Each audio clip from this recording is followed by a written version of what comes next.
جبو سوریه، روسیا و امریکا لسر همو آستان کتنت گنگشه ده.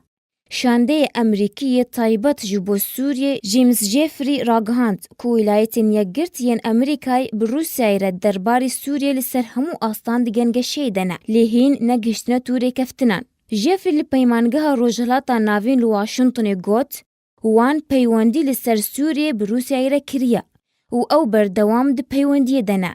و بنرین وان گنگشین هر دو آلیان ببرهمن. نخواستم گنگشه نافبرا سروک روسیا ولادیمیر پوتین و هفشانی خواه یه امریکی دونالد ترامپ بریا دو هفتیان سوچی.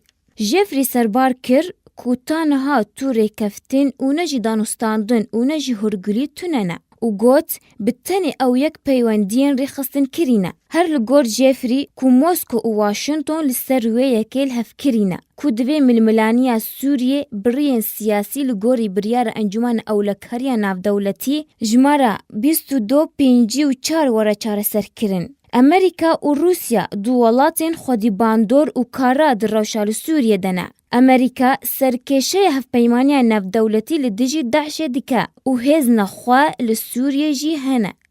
هر وها روسیا جی دست بیکه و پشتوانی رژیم اسد دکا لگل ایران و ترکیه و یک جوالاتین گرانتور ده چارچووه جوینین اسطانا و سود شیده لگل ایران و ترکیه.